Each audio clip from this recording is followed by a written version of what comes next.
10वां अध्याय। अध्याय 10 के आरंभ में हम देखते हैं कि मसीह अपने शिष्यों को इज़राइल की भटकी हुई भेड़ों के मध्य जाने के लिए कहता है। इस कारण अध्याय 9 अंतिम पद अत्यधिक महत्वपूर्ण है। इसलिए खेत के स्वामी से विनती करो कि वह खेत में मजदूर भेज दे। इसके तुरंत पश्चात वह कहता है, जाओ। इसलिए जब हम प्रार्थना करते हैं तब परमेश्वर हमारे मन में बात करता है। कई बार हम आवश्यकता के विषय में सोचते हैं तो हमें ध्यान आता है कि वह कैसी आवश्यकता है।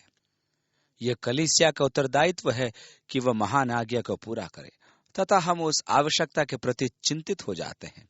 प्रभु कहता है, प्रार्थना करो, और जब हम प्रार्थना करते हैं तब हमें अकस्मात ही यह बोध होता है कि परमेश्वर ने हमें बुलाया है। उसने हमें किसी आवश्यकता का बोध इसलिए कराया है कि हम उसे पूरा करने में सहायक हों। किसी बात का आपको बोध होना इस तथ्य का प्रमाण है कि परमेश्वर आपको इस क्षेत्र में सेवा हेतु बुला रहा है। प्रभु कहता है, प्रार्थना करो क्योंकि खेत तैयार है और मजदूर थोड़े हैं। विनती करो कि खेत का स्वामी खेत में मजदूर भेज दे। अगले भाग में प्रभु कहता है, तुम खेत में जाओ। अतः प्रार्थना हमें कार्य क्षेत्र में प्रवेश हेतु तैयार करती है।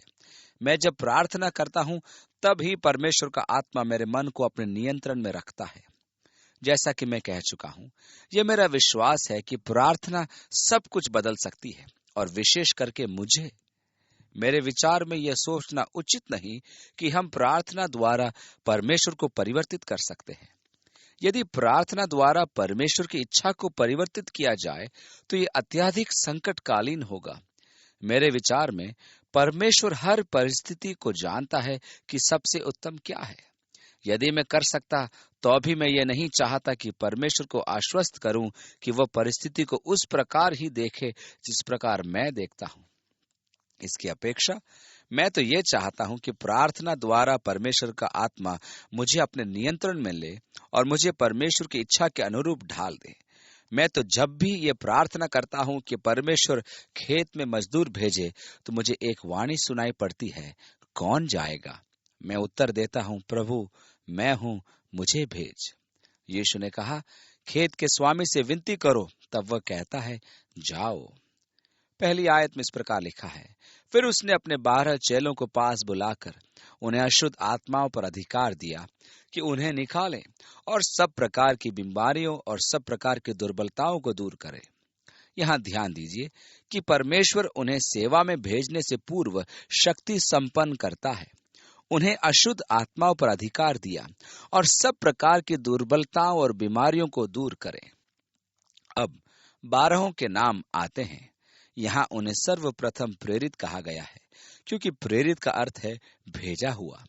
अब तक वे शिष्य कहलाते थे क्योंकि वे यीशु के अधीन प्रशिक्षण प्राप्त कर रहे थे और उसका अनुसरण कर रहे थे। परंतु अब समय आ गया था कि वे बाहर जाएं और यीशु उन्हें भेज रहा है। अब वे शिष्य से प्रेरित अर्थात भेजे हुए बन गए थे। और 12 प्रेरितों के नाम ये हैं।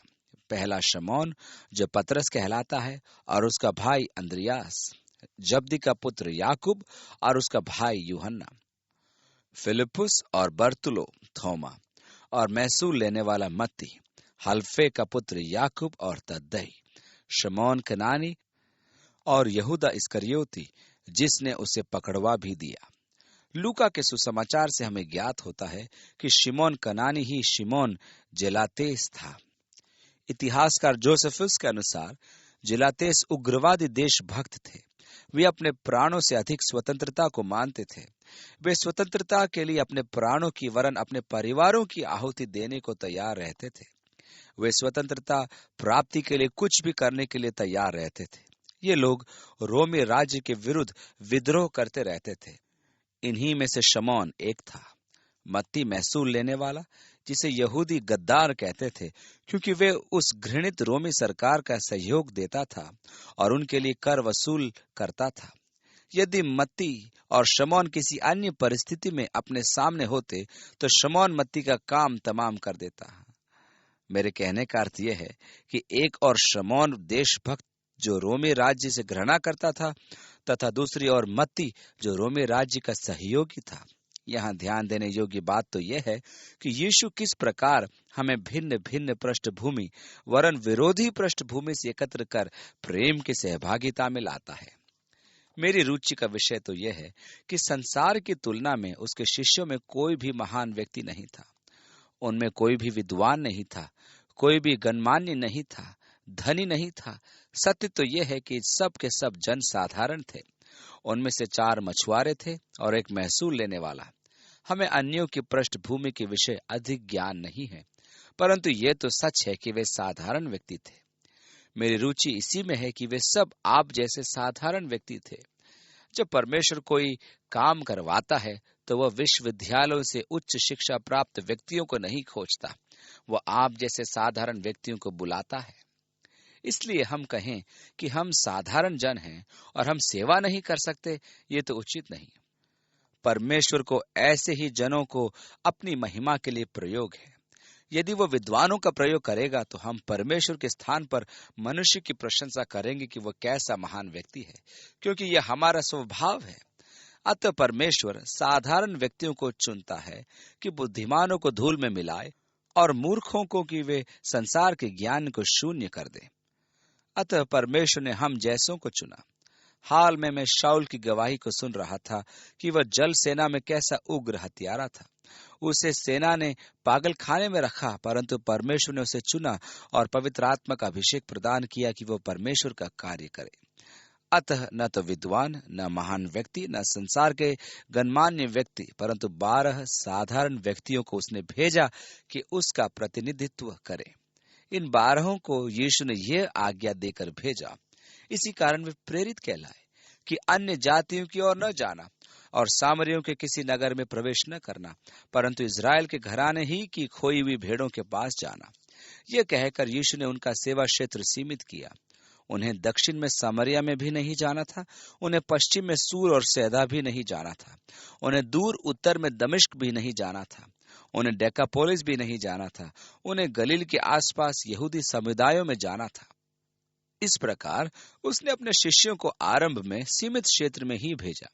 उन्हें उसके अग्रदूत होकर जाना था, क्योंकि वह उन गांवों में सेवा करेगा। इसलिए उन्हें इज़राइल की खोई भेड़ों में जाना था। प्रेरित पौलुस ने कहा, क्योंकि मैं सुसमाचार से नहीं लजाता, इसलिए कि वह हर एक विश्वास करने वाले के लिए पहले तो यहूदी फिर यूनानी के लिए उद्धार के निमित्त परमेश्वर की सामर्थ है। यीशु सर्वप्रथम यहूदियों के पास आया था, इसलिए जब वो अपने शिष्यों को भेज रहा था तब उन्हें केवल यहूदियों में भेजा, अन्य जातियों और सामरियों में नहीं। परंतु उत्तरकाल में हम देखते हैं कि उसने सामरी स्त्री पर स्वयं को प्रकट किया और यूनानी स्त्री की पुत्री को रोग मुक्त किया, और अंत में अपने शिष्यों से कहा, जाओ और सारे जगत के हर एक प्राणी को सुसमाचार सुनाओ। परमेश्वर की योजना में यह महत्वपूर्ण था कि सुसमाचार सर्वप्रथम यहूदियों में पहुंचे। इस प्रकार हम देखते हैं कि आरंभ में शिष्यों की प्रेरिताई सीमित रही। उस समय यीशु ने उन्हें संपूर्ण जगत में नहीं भेजा, उसने उन्हें केवल यहूदियों में भेजा, सामरियों में भी नहीं। परंतु पृथ्वी से प्रस्थान के समय उसने कहा कि जब उन पर पवित्र आत्मा आ जाएगा तो यहूदा ही नहीं वरन सामरिया और पृथ्वी के दूरस्थ स्थानों में वे गवाह होंगे। इस समय वे केवल गलील क्षेत्र में यहूदी समुदायों में ही सीमित थे।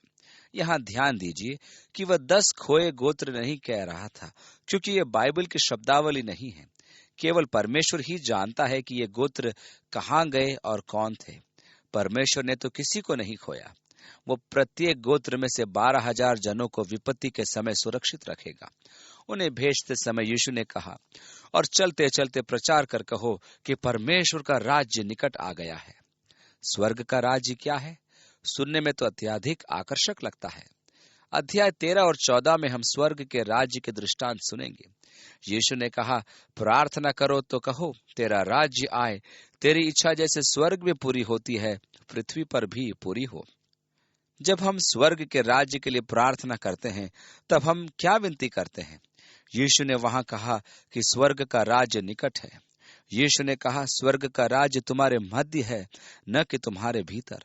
परंतु सत्य तो यह है कि परमेश्वर का राज्य उस प्रत्येक जन के पास है जिसने मसीह यीशु को प्रभु और राजा स्वीकार कर लिया है। यदि आपने यीशु के प्रभुत्व को स्वीकार कर लिया है तो वह आपका राजा है और आप उसके राज्य के नागरिक हैं।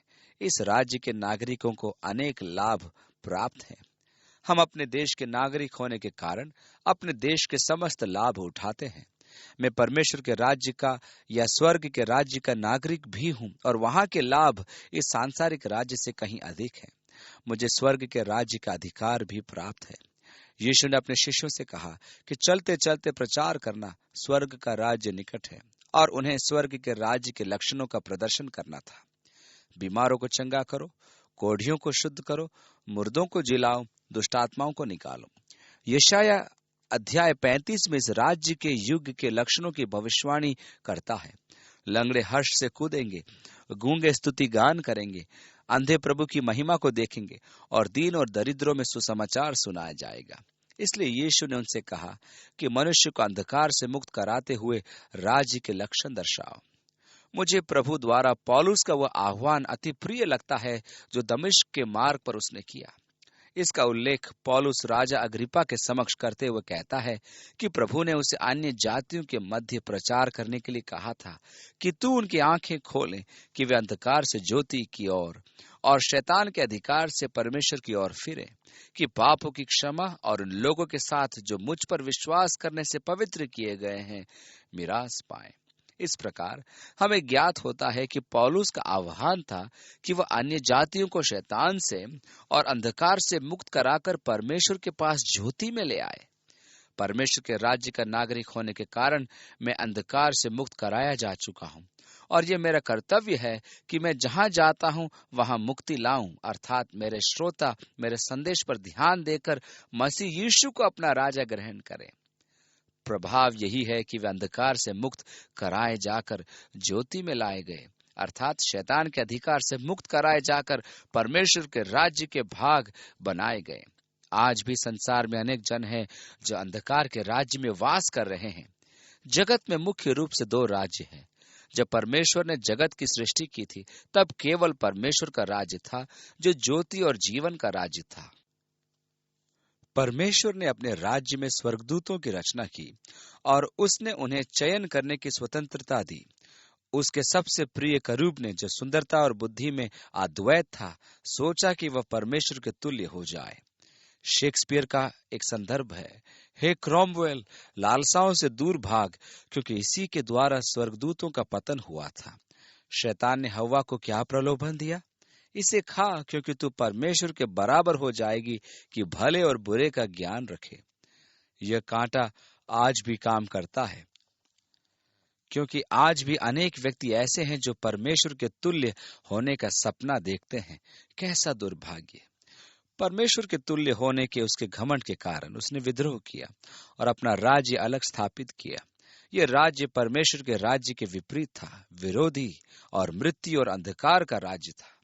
अब जगत में 2 विरोधी राज्य हैं, एक परमेश्वर का जीवन और ज्योति से पूर्ण राज्य और दूसरा उसका विरोधी मृत्यु और अंधकार का राज्य, जो निश्चय ही परमेश्वर के राज्य की बराबरी नहीं कर सकता। जब परमेश्वर ने मनुष्य की सृष्टि करके उसे पृथ्वी पर रखा तब वह परमेश्वर के राज्य में था और परमेश्वर आकर उसके साथ वाटिका में संगति करता था। मनुष्य और परमेश्वर के मध्य इस जीवन और ज्योति के राज्य में सहभागिता भी थी। अब ये मृत्यु और अंधकार का राजा शैतान हव्वा के पास आया और कहा, क्या परमेश्वर ने तुम्हें सब पेड़ों का फल खाने की अनुमति दी है? हाँ, परंतु उस बीच वाले पेड़ की नहीं, क्योंकि उसे खा लेने पर हम मर जाएंगे। शैतान ने कहा, नहीं नहीं, ऐसा नहीं हो सकता, वो तो सबसे आकर्षक वृक्ष है। परमेश्वर निश्चय ही तुमसे छल कर रहा है, वो कुछ छुपाना चाहता है। तू नहीं जानती कि यह ज्ञान फल का पेड़ है। परमेश्वर नहीं चाहता कि तुम उसका फल खाकर परमेश्वर के बराबर बुद्धिमान बन जाओ और भले और बुरे का ज्ञान प्राप्त करो। वह तुम्हें इस लाभ से वंचित करना चाहता है। जब तक तुम खाओगे नहीं तब तक तुम्हें सच्चाई का ज्ञान कैसे होगा? हव्वा धोखा खा गई और उसने वह फल खा लिया और उसकी आंखें तुरंत खुल गई। उसने अपने पति को भी दिया और उसने भी खाया। परमेश्वर की अवज्ञा और शैतान की आज्ञा के पालन के कारण वे जीवन और ज्योति के राज्य से वंचित होकर मृत्यु और अंधकार के राज्य में प्रवेश कर गए। उन्होंने संपूर्ण मानव जाति को मृत्यु और अंधकार के राज्य का नागरिक बना दिया। वे अपने संतानों को जीवन और ज्योति कहां से देते, क्योंकि उनके पास वे थे ही नहीं। उन्होंने जीवन और ज्योति खो दी थी। उन्होंने परमेश्वर के राज्य में अपना स्थान खो दिया था। इस प्रकार एक मनुष्य के द्वारा पाप संसार में आया और पाप के द्वारा मृत्यु, क्योंकि मृत्यु का सब पर राज हुआ, क्योंकि सब ने पाप किया। हम देखते हैं ये आयत रोमियो के 5वें अध्याय की 12वीं आयत में। इस प्रकार हम में से प्रत्येक जो आदम से उत्पन्न है पाप में जन्मा है और अपराधों का पुतला है। हम स्वभाव से ही पापी हैं और हम सब स्वभाव से ही प्रकोप के संतान हैं, जिस प्रकार मृत्यु और अंधकार में जन्म लिया हुआ व्यक्ति। परंतु अभी भी एक वृक्ष शेष था, जीवन का वृक्ष। यह वृक्ष है यीशु मसीह। यदि आप जीवन और ज्योति में आना चाहते हैं तो आप मसीह यीशु के क्रूस के द्वारा आ सकते हैं। आप आदम की उसी स्वतंत्र इच्छा का प्रयोग परमेश्वर के राज्य में लौट आने के लिए कर सकते हैं। इसलिए लौट आइए, क्योंकि मसीह यीशु ने इसका प्रावधान किया है। इसी कारण प्रेरितों को कहा गया कि वे राज्य का प्रचार करें। अब मनुष्य को परमेश्वर के साथ सहभागिता करने का पुनः अवसर प्राप्त हो गया। आप अंधकार के राज्य से मुक्त होकर ज्योति के राज्य में प्रवेश कर सकते हैं। आप शैतान के आधिपत्य से निकलकर परमेश्वर के साथ सहभागिता कर सकते हैं। यही वह महिमामय सुसमाचार है जो हम सुनाते हैं कि अपने शारीरिक लालसाओं के कारण अंधकार और मृत्यु के नागरिक जो परमेश्वर से दूर हैं, उन्हें अपने जीवन में परमेश्वर के आत्मा का सामर्थ्य अनुभव करने का अवसर प्राप्त है। वे अंधकार के राज्य से महिमा से भरी ज्योति और परमेश्वर पुत्रों की स्वतंत्रता में मसीह यीशु पर विश्वास रखने के द्वारा उस पेड़ अर्थात क्रूस से आ सकते हैं। यही कारण है कि आज अनेक जन अपनी समस्याओं के लिए आदम को दोष देते हैं। मैं एक बार कुछ बच्चों को कैंप से लेकर आ रहा था कि मैंने किसी बच्चे को चिल्लाते हुए सुना। मैंने जाकर देखा तो उसके हाथ में महान पीड़ादायक एक कांटा चुभा हुआ था। जैसे ही मैंने लकड़ियों का प्रयोग से वे कांटे निकाले तो वह कह उठा, उफ आदम। मैंने उससे कहा, तुम्हें संडे स्कूल में उचित शिक्षा दी जा रही है, क्योंकि उसको मालूम था कि आदम के पाप के कारण ही पृथ्वी श्रापित हुई और वो कांटे उगाई। कहने का अर्थ यह है कि प्राय अपने कष्टों को देख आदम को बुरा भला कहते हैं कि उसके कारण हम भुगत रहे हैं, और उसके चयन को श्राप देते हैं कि यदि उसे तोड़नी ही थी तो उसने जीवन के वृक्ष से फल क्यों नहीं खाया। वह कैसा मूर्ख व्यक्ति रहा होगा। और इस प्रकार हम आदम को भला बुरा कहते हैं, परंतु हमारे सामने भी तो दोनों वृक्ष हैं और हमारी स्वतंत्र इच्छा है। आप जीवन के वृक्ष यीशु का फल खा सकते हैं, उसे ग्रहण करके अनंत जीवन प्राप्त कर सकते हैं, और दूसरी ओर आप परमेश्वर की आज्ञा का उल्लंघन करके संसार रूपी फल खाकर मृत्यु की स्थिति में रह सकते हैं। इस कारण आदम को दोष देना व्यर्थ है, क्योंकि आप में से अनेक आदम के चरण चिन्हों पर चलते हुए यीशु रूपी जीवन के वृक्ष का फल नहीं खाते, जिसे परमेश्वर ने जगत को दिया। यीशु ने अपने शिष्यों से कहा, तुम्हें सेंत मेंत मिला है, सेंत मेंत दो। मैं कभी सोचता हूँ कि यह पद आज के प्रचारकों पर कैसा ठीक बैठता है। इज़राइल में हमारे कुछ यहूदी मित्र हैं जिनके साथ हम सुसमाचार बांटने का प्रयास कर रहे हैं। इनमें से एक का पत्र मेरे पास हाल ही में आया। इस व्यक्ति तक सुसमाचार पहुंचाना कठिन है, क्योंकि वह एक गाइड है और अनेक मसीही जनों को सैर कराता है और वह उनके आंतरिक गुण दोषों को देखता है। जब इज़राइल में जाता हूं तो वह इनके विषय बताता है कि वे मनुष्यों को कैसे लूटते हैं। वह कई प्रचारकों की पत्र सूची में है जो उसे पत्र लिखते हैं। वे लिखते हैं, प्रिय भाई, कि आपको हाल ही में कान की या आंख की या नाक की या घुटनों की या यकृत की समस्या तो नहीं रही। मुझे आपके लिए प्रार्थना करने की प्रेरणा प्राप्त हुई और मेरे विचार में आपको कोई कष्ट अवश्य रहा होगा। अब उनकी सूची इतनी लंबी होती है कि आप कहीं फंसेंगे तो सही। तब वो लिखते हैं कि आप निश्चिंत होकर पत्राचार कीजिए और विभिन्न तरीकों से अपने जरूरतों को लिखने और पढ़ने वालों को बताते हैं। परंतु यह व्यक्ति तो समझदार था और शब्दों के गुप्त अर्थ को समझता था। वह उनकी चतुराई देखता था। यीशु ने अपने शिष्यों से कहा, तुमने सेंत मेंत पाया है, सेंत मेंत दो। उन्हें अपनी सेवा का मूल्य वसूल नहीं करना है, उन्हें चंदा सभा नहीं करना है। उन्होंने परमेश्वर से सेंत मेंत पाया है, अतः सेंत मेंत देना भी है। अब प्रभु कहता है, अपने पटुकों में न तो सोना और न रूप और न तांबा रखना, अर्थात मुद्रा के सिक्के। आगे यीशु कहता है, मार के लिए न झोली रखो, न दो कुर्ते न जूते, और न लाठी लो, क्योंकि मजदूर को उसका भोजन मिलना चाहिए। मनुष्यों के लिए यह उचित है कि आपकी सेवा शुश्रूषा करें और सहायता भी करें, क्योंकि मजदूर को उसका श्रमिक मिलना चाहिए। परंतु सावधान, आप किसी पर बोझ न बने और न ही किसी के घर पर पड़े रहें। 11वीं आयत, जिस किसी नगर या गांव में जाओ तो पता लगाओ कि वहां कौन योग्य है, और जब तक वहां से निकलो उसी के यहाँ रहो, और घर में प्रवेश करते हुए उसको आशीष देना। यदि उस घर के लोग योग्य होंगे तो तुम्हारा कल्याण उनके ऊपर ठहरेगा, नहीं तो तुम्हारे पास लौट आएगा। उस युग में आशीष देना एक प्रथा थी। जब भी कोई आपसे भेंट करेगा तो वो आपको आशीष देगा जो प्रभु के नाम में होगी। प्रभु की आशीष आप पर और आपके संतान पर हो। धन्यवाद। परंतु यदि उन्हें आगे बढ़कर यह ध्यान आ जाए कि वह व्यक्ति योग्य नहीं था या वह अन्य जाति था, तो वह लौट कर आएगा तथा कहेगा, मैं आशीष वापस लेता हूँ। उनकी समझ के अनुसार यदि वो मनुष्य जिसे आशीष दी गई है अयोग्य है, तो वह उसे आशीष को वापस ले लिया करते थे। यीशु का कहने का अर्थ यही था कि यदि कोई घर योग्य हो तो वहां शांति बने रहने की आशीष दो, नहीं तो अपनी आशीष वापस ले लो। और जो कोई तुम्हें ग्रहण न करे और तुम्हारी बातें न सुने, उस घर या उस नगर से निकलते समय अपने पांवों की धूल झाड़ डालो। मैं तुमसे सच कहता हूं कि न्याय के दिन उस नगर की दशा से सोदोम और अमोरा के देश की दशा अधिक सहने योग्य होगी। देखो, मैं तुम्हें भेड़ों की नाई भेड़ियों के बीच में भेजता हूं, सो सांपों की नाई बुद्धिमान और कबूतरों की नाई भोले बनो। कुछ लोगों का कहना है कि सांप बुद्धिमान नहीं होता, उसे तो दुष्ट प्राणियों में गिना जाता है। एक जीव वैज्ञानिक अपनी कक्षा में यीशु का उपहास करते हुए यह कह रहा था कि सांप बुद्धिमान नहीं होता। यीशु का यह कथन कि सांप बुद्धिमान होता है मूर्खता का है, और उसे जीव विज्ञान का ज्ञान नहीं था। तभी एक विद्यार्थी ने प्रश्न किया, आप रेगिस्तान में बिना हाथ और पैर के कब तक जीवित रह सकते हैं? इसलिए आपको यीशु के कथन को मानना होगा, क्योंकि सांप जीवित तो रह सकता है, हम तो मर जाएंगे। परमेश्वर के सेवक को कबूतर की नाई भोला बनना चाहिए। 17वीं आयत, परंतु लोगों से सावधान रहो, क्योंकि वे तुम्हें महासभाओं में सौंपेंगे, अपनी पंचायतों में तुम्हें कोड़े मारेंगे। तुम मेरे लिए हाकिमों और राजाओं के सामने उन पर और अन्य जाति पर गवाह होने के लिए पहुंचाए जाओगे। जब वे तुम्हें पकड़वाएंगे तो यह चिंता न करना कि हम किस रीति से या क्या कहेंगे, क्योंकि जो कुछ तुमको कहना होगा वो उसी घड़ी तुमको बता दिया जाएगा। क्योंकि बोलने वाले तुम नहीं हो, परंतु तुम्हारे पिता की आत्मा तुम में बोलता है। आपको कोई भाषण तैयार करने की आवश्यकता नहीं है। प्रभु आपको आत्मा का अभिषेक प्रदान करेगा। भाई भाई और पिता पुत्र को घात के लिए सौंपेंगे। लड़के वाले माता पिता के विरोध में उठकर उन्हें मरवा डालेंगे। मेरे नाम के कारण सब लोग तुमसे बैर करेंगे, पर जो अंत तक धीरज धरे रहेगा उसी का उद्धार होगा।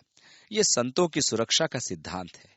यह प्राय उन मनुष्यों के विपरीत है जो आत्मा में विश्वास नहीं रखते और विश्वासियों की सुरक्षा के लिए किसी भी सीमा तक जाने के लिए तैयार रहते हैं।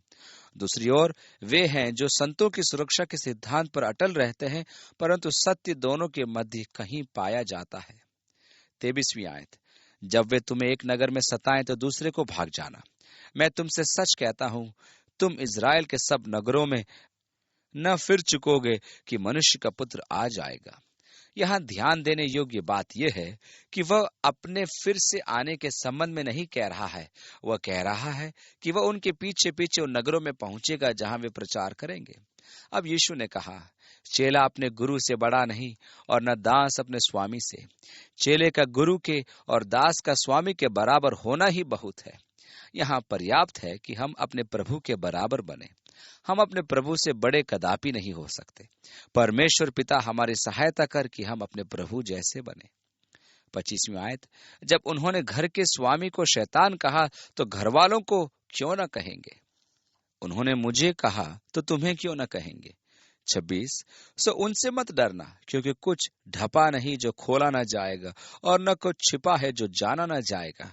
जो मैं तुमसे अंधियारे में कहता हूं उसे उजियाले में कहने, और जो कान सुनते हो उसे कोठों पर से प्रचार करो। मैंने तुम्हें शिक्षा दी, प्रशिक्षण दिया और समय समय पर अनेक विषयों पर चर्चा की है। अब तुम जाकर इन शिक्षाओं को प्रचार करो, उनकी उद्घोषणा करो। 28वीं आयत, जो शरीर को घात करते हैं पर आत्मा को घात नहीं कर सकते, उनसे मत डरना, पर उसी से डरो जो आत्मा और शरीर दोनों को नरक में नाश कर सकता है। यीशु के कहने का अर्थ यह है कि शैतान से भयभीत न होना। तुम्हारी आत्मा को नरक में डालने की सामर्थ उसमें नहीं है। परमेश्वर का भय मानो, मनुष्य का नहीं। मनुष्य तुम्हारे प्राणों को घात करेंगे तो तुम्हारी आत्मा प्रभु में लीन हो जाएगी। तुम्हें परमेश्वर से भयभीत होना है, क्योंकि वह तुम्हारी आत्मा और प्राण दोनों को नरक में डाल देगा। क्या पैसों में दो गुरैये नहीं बिकते? तो भी तुम्हारे पिता की इच्छा के बिना उनमें से एक भी भूमि पर नहीं गिर सकती। आपका स्वर्गीय पिता अपनी सृष्टि की सुधि लेता है। परमेश्वर की सृष्टि का सबसे सामान्य प्राणी है गुरैया, जो 1 पैसे में 2 बिकती है। और जब वो मरती है तो स्वर्गीय पिता को उसका ज्ञान होता है। कहने का अर्थ यह है कि आपके बारे में परमेश्वर का ज्ञान कैसा अपरंपार है। 30वीं आयत, तुम्हारे सिर के बाल भी सब गिने हुए हैं। कैसी अद्भुत बात! हम में से कुछ जिनके बाल कम हैं, वे परमेश्वर का काम आसान कर देते हैं। परंतु ध्यान देने योग्य बात यह है कि वह हमारी छोटी से छोटी बात ध्यान रखता है। हमारे कितने बाल हैं हम स्वयं नहीं जानते, परंतु परमेश्वर जानता है। इससे हमें बोध होता है कि परमेश्वर हमारे विषय में कितनी चिंता करता है। 31वीं आयत, इसलिए डरो नहीं, तुम बहुत गुरैयों से बढ़कर हो। जब परमेश्वर को एक गुरैये की मृत्यु का ध्यान रहता है, तो यदि आप सुसमाचार प्रचार में मारे गए, मनुष्यों तक मसीह के उदार प्रेम को पहुंचाने में घात किए गए, तो वह क्यों ध्यान न देगा? आप निश्चिंत रहें, मनुष्य अधिक से अधिक आपकी हत्या कर देगा। 32वीं आयत, जो कोई मनुष्य के सामने मुझे मान लेगा, उसे मैं भी अपने स्वर्गीय पिता के सामने मान लूंगा।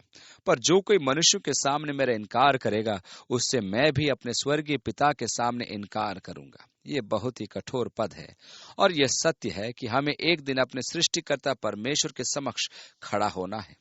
यदि मैंने इस संसार के समक्ष परमेश्वर को मान लिया है, तो जब परमेश्वर के सामने मेरा नाम पुकारा जाएगा, यीशु तब तुरंत आगे बढ़ेगा और कहेगा, हे पिता, ये मेरा है। यहूदा पद 24 में यही तो कहता है, और वो जो तुम्हें ठोकर खाने से बचा सकता है और निर्दोष करके खड़ा कर सकता है। यदि मैं ये कहूं कि मैं सिद्ध हूं, तो ये हंसने का विषय नहीं है, क्योंकि मैं सत्य को तो जानता ही हूं, परंतु मुक्तिदाता के सामर्थ को भी जानता हूं। जब यीशु मुझे पिता के समक्ष स्वीकार करता है, तो मैं निर्दोष ही माना जाऊंगा, क्योंकि मैं मसीह में पूर्ण होता हूं। अब यदि कोई व्यक्ति इस संसार में यीशु का इनकार कर दे, तो वो परमेश्वर के समक्ष खड़ा होगा और किताबें खोली जाएंगी। परमेश्वर सब कुछ जानता है। वो मनुष्य के मन के गुप्त विचार भी जानता है, और दृष्टि की कोई वस्तु उससे छिपी नहीं है, वरन जिससे हमें काम है, उसकी आंखों के सामने सब वस्तुएं खुली और बेपरद है। ऐसी स्थिति में आप संकोच करते हुए यीशु को पुकारेंगे, प्रभु प्रभु, परंतु वह सिर हिलाकर कहेगा, मैं तुझे नहीं जानता। है ना कठिन बात? यदि तुम मनुष्यों के सामने मेरा इनकार करोगे, तो मैं भी पिता के सामने तुम्हारा इनकार करूंगा। यह न समझो कि मैं पृथ्वी पर मिलाप करने आया हूं। मैं मिलाप कराने नहीं, पर तलवार चलाने आया हूं। एक और तो मसीह का सुसमाचार मिलाप कराता है, जैसे कि शिमोन जेलोतोस और मत्ती महसूल लेने वाले में। दूसरी ओर वो मनुष्य को 2 वर्गों में विभाजित भी करता है। प्रमुख वर्ग है परमेश्वर के राज्य का, तथा दूसरा है अंधकार के राजा का। यीशु मिलाप भी करवाता है तो विभाजन भी कराता है। एक परिवार में भी वह विभाजन करवाता है। उदाहरण के तौर पर, किसी अंधकार में वास करने वाले की संतान यदि परमेश्वर के राज्य में प्रवेश कर ले, तो उस परिवार में विभाजन हो जाता है। यह अंधकार के राज्य और ज्योति के राज्य का परस्पर मतभेद है। मैं तो आया हूं कि मनुष्य को उसके पिता से, और बेटी को उसकी मां से, और बहू को उसकी सास से अलग कर दूं। मनुष्य के बैरी उसके घर के ही लोग होंगे। यीशु अपने व्यक्तिगत अनुभव का वर्णन कर रहा था, क्योंकि उसके अपने भाई बहन उसके विरुद्ध थे। 37वीं आयत, जो माता और पिता को मुझसे अधिक प्रिय जानता है, वो मेरे योग्य नहीं, और जो बेटा या बेटी को मुझसे अधिक प्रिय जानता है, वो मेरे योग्य नहीं। मसीह के प्रति हमारा प्रेम अपने परिवार से अधिक होना चाहिए, और विशेष करके तब जब वे मसीह विश्वास में न हो, अर्थात ज्योति के राज्य में न हो। 38वीं आयत, और जो अपना क्रूस लेकर मेरे पीछे न चले वो मेरे योग्य नहीं। अध्याय 16 में हम इसका अध्ययन करेंगे। जो अपने प्राण बचाता है वो उसे खोएगा, और जो मेरे कारण अपना प्राण खोता है वो उसे पाएगा। इसका भी सविस्तार अध्ययन हम 16वें अध्याय में करेंगे। 40वीं आयत, जो तुम्हें ग्रहण करता है। ध्यान दीजिए कि यीशु अपने शिष्यों को अपना स्थान प्रदान कर रहा है। वे जहां भी जाएंगे मसीह को दर्शाएंगे। और जो मुझे ग्रहण करता है वो मेरे भेजने वाले को ग्रहण करता है।